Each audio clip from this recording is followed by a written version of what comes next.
नमस्कार। रीक्रॉप भुवाणेजक की पार्टनरशिप में आज हम आप लोगों के लिए रियल एस्टेट नॉलेज सीरीज नाम से एक बहुत ही इम्पोर्टेंट पॉडकास्ट सीरीज लॉन्च कर रहे हैं। ये पॉडकास्ट सीरीज आम इंसानों के लिए जो बेचारे जमीन जायदाद इन सब के कई सारे मसलों में फंसते रहते हैं, उनके लिए खास तौर पे हम लोगों ने बनाई है। मेरा नाम अशंक है। मेरी कंपनी का नाम है भुवाणेजक कंसल्टेंसी सर्विसेज। हम लोग अपने कस्टमर्स के लिए स्टेट प्लानिंग सॉल्यूशंस प्रोवाइड करते हैं। मेरे साथ हैं आशीष जी। आशीष जी इज को फाउंडर ऑफ regrop.com।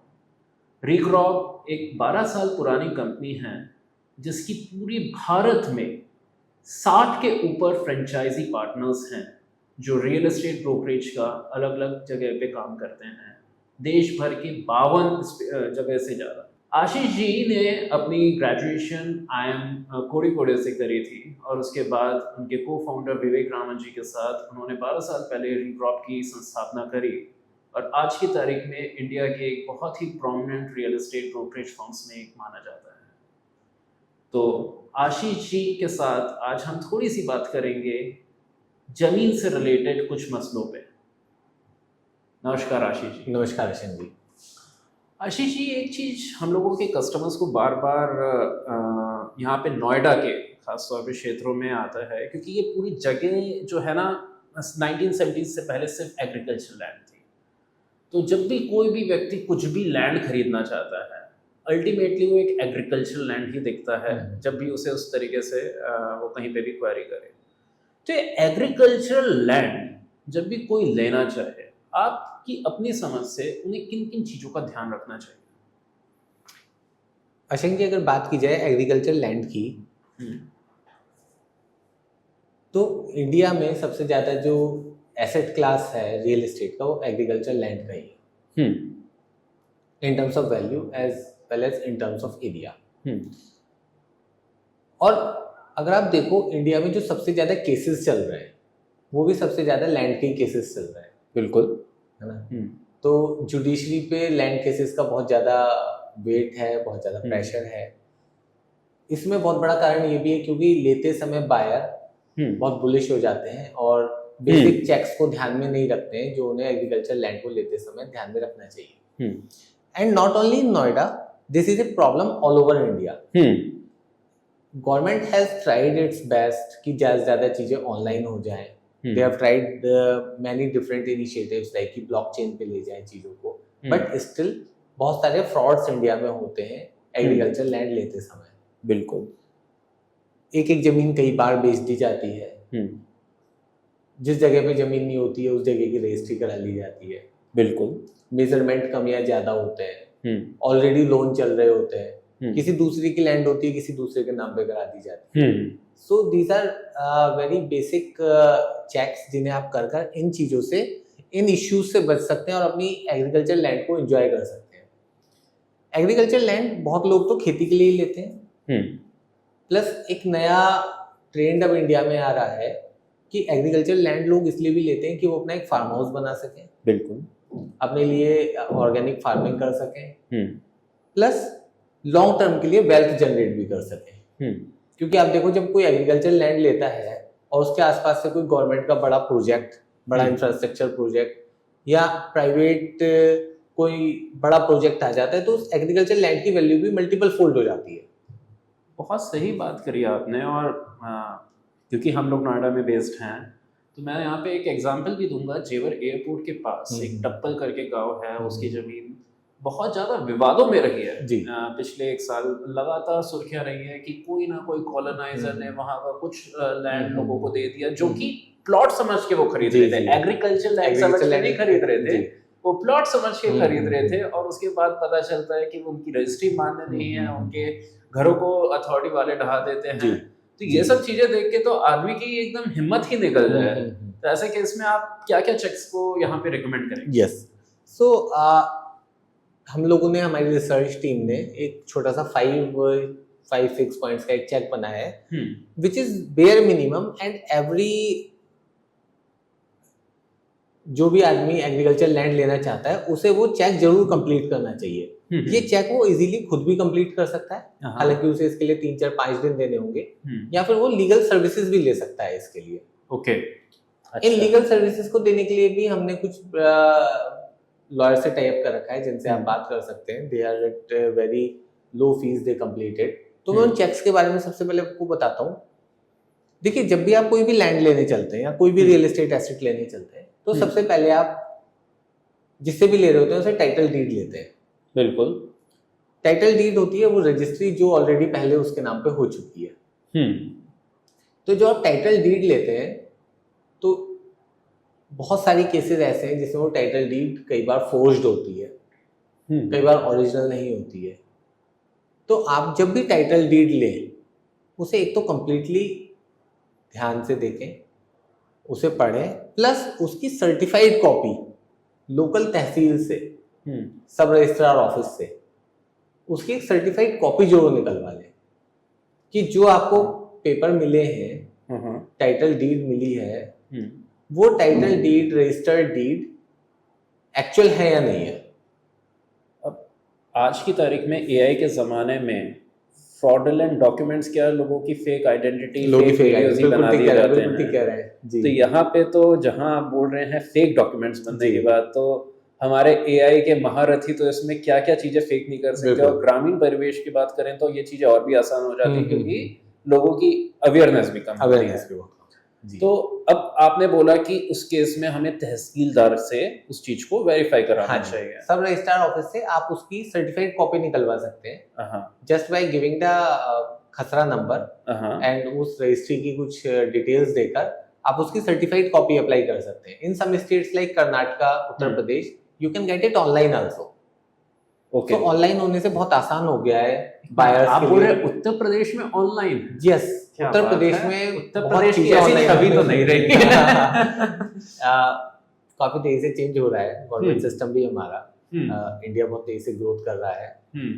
तो आप बहुत ये टाइटल डीड आप ऑनलाइन भी निकाल सकते हैं। ऑनलाइन फीस देकर ऑनलाइन आप इसकी certified copy you can get it. यानी मुझे उस गांव में तहसीलदार के पास या सब रजिस्ट्रार के पास नहीं जाना पड़ेगा, मैं सिर्फ यहाँ पे नोएडा में अपने घर के एसी में बैठे बैठे ऑनलाइन चेक कर सकते हैं। यस यस यस, यही this is the thing which we always wanted कि शुड हैपन। ये हमारे दर्शक लोग इस बात पे ध्यान दें कि खास तौर पे अगर आप उत्तर प्रदेश या कर्नाटका जैसे स्टेट्स में हैं तो ये टाइटल डीड आप ऑनलाइन चेक कर सकते हैं। Yes yes. इसके अलावा सेकंड पॉइंट पे आते हैं। तो सेकंड पॉइंट, वैसे तो एग्रीकल्चर लैंड पर कोई किसी तरीके का टैक्स नहीं होता है, but you need to get encumbrance certificate. Again from क्या होता है इनकम्बरेंस सर्टिफिकेट? इनकम्बरेंस सर्टिफिकेट उस लैंड के बारे में होता है कि आपने उस लैंड पर किसी तरीके का लोन नहीं ले रखा है, उस लैंड पर ऑलरेडी किसी तरीके का कोई फाइनेंशियल विवाद नहीं चल रहा है। ये आप चेक कर सकते हैं। ये भी आपको रेवेन्यू डिपार्टमेंट से जाकर के निकलवाना पड़ेगा। And in many cases, again I am talking about many states जिसमें उत्तर प्रदेश और कर्नाटक फिर आते हैं, आई थिंक महाराष्ट्र भी है, जहां पर आप इनकम्बरेंस सर्टिफिकेट ऑनलाइन ले सकते हैं। तो ये ऑनलाइन एज इन की एक चीज हुई कि वो पब्लिक इंफॉर्मेशन में रिकॉर्ड्स में पब्लिक इंफॉर्मेशन रिकॉर्ड्स। एक चीज होती है जिसमें मुझे आरटीआई की तरह स्पेशल आवेदन करना होता है, तो ये किस तरीके की चीज? This is not in public domain, this is not accessible to all, but you can get it by giving an application form which can be done online. और एक छोटी सी आपको फीस पे करनी होगी जिससे कि आप ये आराम से निकलवा सकते हैं। ओके, तो इनकम्बरेंस सर्टिफिकेट मैं यहाँ पे एक ऑनलाइन एप्लीकेशन करके विद मिनिमल फीस हम लोग निकलवा सकते हैं, आराम से निकलवा सकते हैं। और इसको अगर कोई व्यक्ति वैसे डेलीगेटेड तरीके से सर्विसेज पाना चाहे वो भी पॉसिबल है? डेडिकेटेड तरीके से भी आप निकलवा सकते हैं। डेडिकेटेड तरीके के लिए तो अगर आपको थोड़ी सी भी प्रॉब्लम लगती है तो देयर इज नो पॉइंट कि आप वेट करें और खुद से निकलवाएं। आप एक लीगल प्रोफेशनल को अपने एरिया में हायर कर सकते हैं जो आपके लिए सब काम कर सकता है, क्योंकि when you are investing so much at a fraction of that investment you can buy peace of mind also and stay free from legal battles. और जो जमीनों की लीगल बैटल होती है वो छोटी नहीं होती है, बहुत लंबे समय तक चलती रहती है। तो आशीष जी, इस चीज में ये बताइए कि जो रियल एस्टेट ब्रोकर्स होते हैं उनका कुछ रेलेवेंस होता है इस काम में, इस प्रक्रिया में? Ideally shall they be expected of doing these things or buyers should do it independently? हाँ, देखिए रियल एस्टेट एजेंट का तो इसमें बहुत बड़ा होता है हाँ, रोल, लेकिन सब रियल एस्टेट एजेंट इतने प्रोफेशनल नहीं होते कि वो हाँ, आपको ये सारी चीजें करके दें। Okay, they are very professional sales people, ठीक। बट समटाइम्स लीगली उन्हें भी नहीं पता होता है कौन सी चीजें इंपॉर्टेंट होती हैं, और वो भी लोगों को सेल कर जाते हैं क्योंकि उन्हें भी नहीं पता होता है किस तरीके के विवाद इस प्रॉपर्टी के साथ जुड़े हुए हैं। कई बार प्रॉपर्टी उन तक डायरेक्टली भी नहीं आ रही होती है, ओके, किसी दूसरे के थ्रू आ रही होती है, तो वो ट्रस्ट वैल्यू में उसे सेल कर देते हैं और बायर ले लेता है। बट जो फाइनल जो प्रॉब्लम उठानी पड़ती है वो बायर को ही उठानी पड़ती है, क्योंकि उसने इन्वेस्ट किया है, फिर वो उसके सॉल्यूशंस में लगता है। बहुत ही इम्पोर्टेंट बात हमारे व्यूअर्स को आशीष जी बता रहे हैं कि इवन अगर आपको लग रहा है कि चलो ठीक है, मैंने अपने रियल एस्टेट ब्रोकर तो मेरा सब कुछ संभाल लेगा, लेकिन तब भी आप पूरी तरह से उस पर आश्वस्त मत होइए, Yes. क्योंकि जिस तरीके के प्रैक्टिकल सिनेरियो होते हैं, जरूरी नहीं है सभी ब्रोकर्स इन डिटेल्स पे ध्यान दें कि वो इनकम्प्लेंस सर्टिफिकेट उसका है कि नहीं है, और उसके लिए थोड़ी सी मेहनत करके ये पेटिशन करके पता करवा लें उसका इनकम्प्लेंस सर्टिफिकेट। तो ये बहुत ही महत्वपूर्ण पहलू है जो हमारे व्यूअर्स कई बार शायद इग्नोर कर जाते हों, तो इसका जरूर ध्यान रखें। Yes. और बताइए आशीष जी, इसके अलावा क्या क्या चीजें चेक करनी चाहिए? थर्ड वेरी इंपॉर्टेंट पॉइंट है, आपको उसका लैंड यूज और जोनिंग भी चेक करनी चाहिए। जोनिंग क्या होती है? जोनिंग होती है कि मान लीजिए आपने कोई एग्रीकल्चर लैंड ली है जो ऑलरेडी किसी दूसरे एरिया के लिए गवर्नमेंट ने ईयर मार्क कर दी है, तो आपको उसकी जोनिंग चेक करनी पड़ेगी। And this is among the easiest of the thing. आप खसरा नंबर डालकर भूलेख की साइट पर, which is available all India, आप उसे चेक कर सकते हैं बहुत इजीली, और आप उसे लोकल तहसील और सब रजिस्ट्रार ऑफिस से भी चेक करवा सकते हैं, उसकी सर्टिफाइड कॉपी भी निकलवा सकते हैं। तो भूलेख भारत सरकार करती है या अलग अलग प्रदेशों की सरकार? भूलेख हमारा नेशनल इंफॉर्मेटिक्स सेंटर NIC, जो कि गवर्नमेंट ऑफ इंडिया का एक उपक्रम है, उसके थ्रू से सभी स्टेट्स में, पर कुछ स्टेट में कंप्लीटली एप्लीकेबल अभी नहीं हो पाया है, but it is happening fast.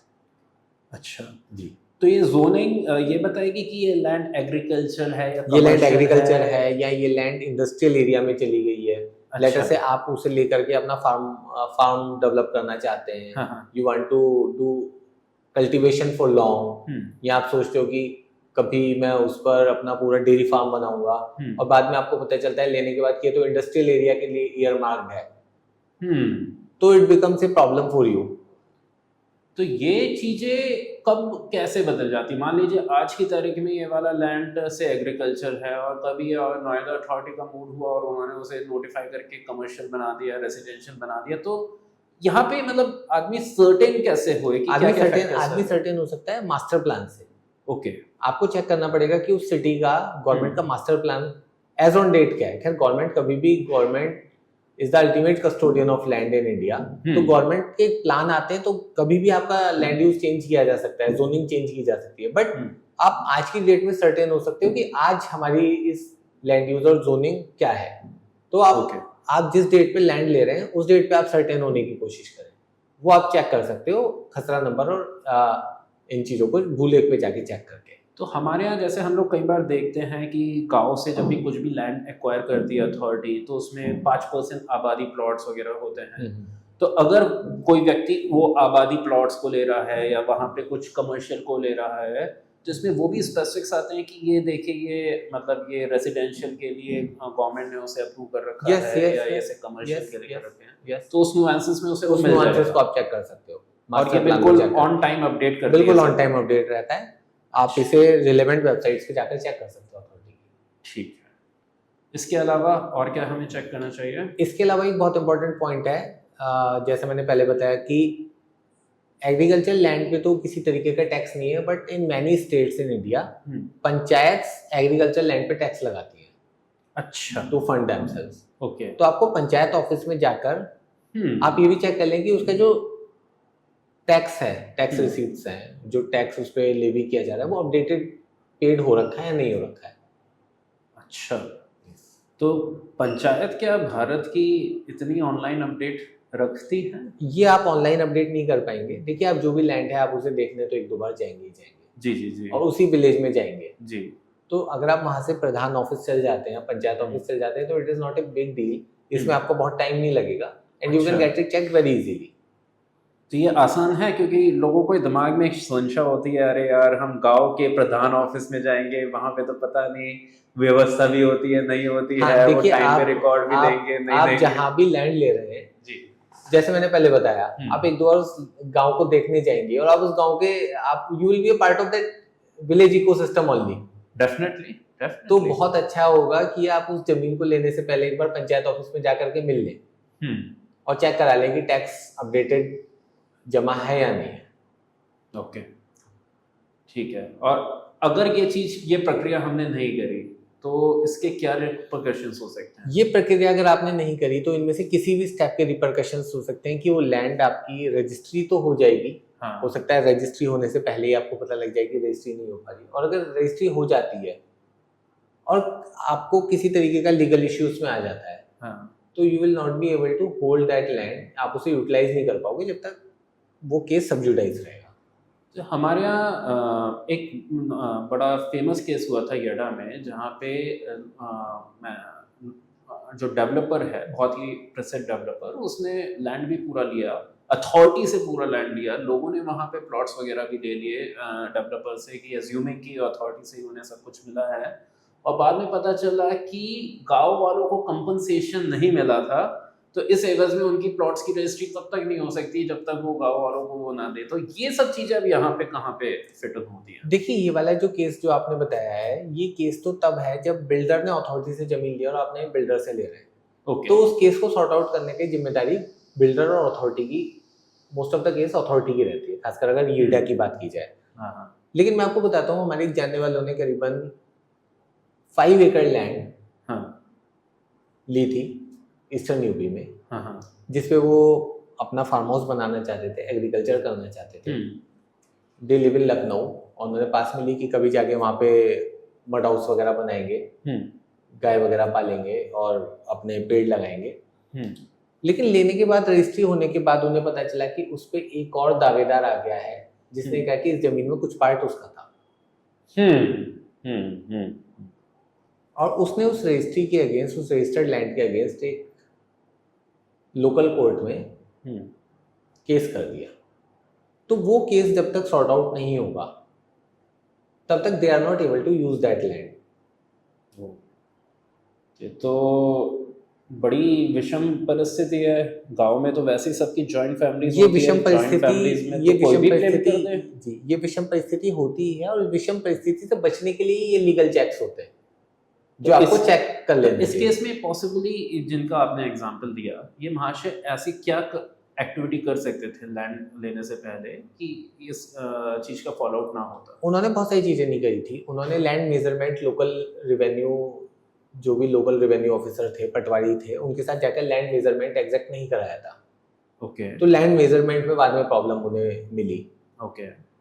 तो इसके बाद ही मैं ये वाला पॉइंट आपको बताना चाहता कि लोकल रेवेन्यू पर्सन के साथ जाकर आपको लैंड का मेजरमेंट करा लेना चाहिए। आपको एग्जैक्टली ये पता होना चाहिए कि जो लैंड आप खरीद रहे हो वो लैंड कहाँ पर है, किस मेजरमेंट में है। That is also very important thing. तो गांव के जो अधिकारी होते हैं, पटवारी, वो संवैधानिक तौर पे उन पे ड्यूटी होती है कि कोई भी उन्हें रिक्वेस्ट करे तो वो उनकी रिक्वेस्ट पे आए। यस, उनकी ये ड्यूटी है कि वो उनके साथ जाकर के चेक कराए। अच्छा। Land patwari as well as amin होते हैं। Okay. There are multiple people जिनकी आप सर्विसेज ले सकते हैं तो इस चीज को चेक तो इस प्रक्रिया से क्या हो जाता है? अगर उन्होंने इस प्रक्रिया से आपको ये हो जाता है कि जो लैंड आप खरीद रहे हो, the same land you are buying, और वो मेजरमेंट है और किसी भी तरीके की फिजिकल इनकम्बरेंस उस पर नहीं है। ठीक है। तो अब हम वापस उसी केस की बात करते हैं जो आपने बात करी।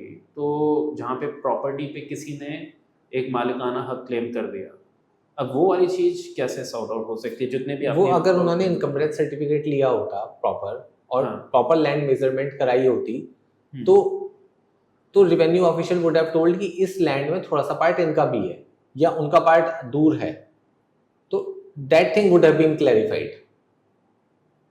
तो उन्हें प्रॉब्लम नहीं आती। तो लैंड मेजरमेंट में ये वाली एस्पेक्ट्स पता चल सकता होता है कि अच्छा ठीक है, वो उनकी जो प्रॉपर्टी है, Yes. वो वाली प्रॉपर्टी बकायदा उसका मालिकाना हक इसी Yes, प्लॉट में yes. पड़ रहा है या उसके बगल वाले Yes, में पड़ रहा है। yes, yes. अच्छा अच्छा अच्छा अच्छा।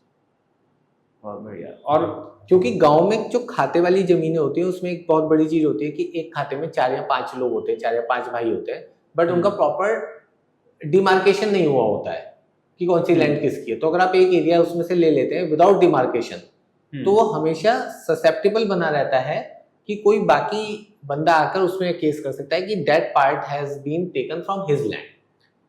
तो इससे तो कह सकते हैं ना कि एक तरीके से वो उसकी हिंदू अनडिवाइडेड फैमिली और जॉइंट फैमिली की प्रॉपर्टी होती है। यस, जब तक उस प्रॉपर्टी का डिवीजन खाता नहीं हुआ है खाता होता है तब तक जी। तो वो उसका एक शेयर है उस Yes. फैमिली मेंबर का। Yes. उसके कोई बहुत स्पेसिफिकली ये से ये वाला प्लॉट मेरा है ऐसा नहीं।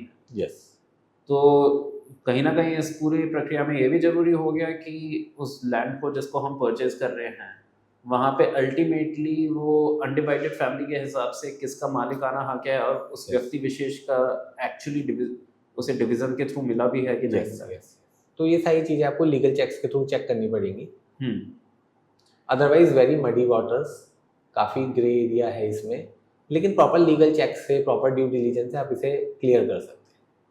तो हमारे दर्शक देख सकते हैं कि कोई भी एग्रीकल्चर लैंड लेना तो बड़ा सरल लगता है, Yes. लेकिन उसके पीछे बहुत सारी जटिल समस्याएं भी हो सकती हैं अगर आप सावधान ना रहे। तो इसीलिए आशीष जी ने हमें आज बहुत ही गहराई से बहुत ही महत्वपूर्ण बिंदुओं के बारे में बताया। और यदि ये सब आपको लगता है कि यार ये बहुत कॉम्प्लिकेटेड है, ये सब मैं अपने लेवल पे कैसे मैनेज कर सकता हूँ, तो कोई चिंता की बात नहीं है। आप हम लोगों के साथ कांटेक्ट कर सकते हैं हमारे इस कांटेक्ट नंबर पे, और आपको जो भी स्पेशल सर्विसेज चाहिए होंगी हम आपको उसको मुहैया करा सकते हैं। हमारे चैनल से जुड़े रहिए। हम आपको हर पॉडकास्ट में जमीन से रिलेटेड कुछ ना कुछ इंटरेस्टिंग टॉपिक्स लाएंगे जो आपकी रियल एस्टेट प्लानिंग के लिए बहुत जरूरी हो सकते हैं। Real estate knowledge series by रिक्रॉब एंड भुवानेज। Thank you.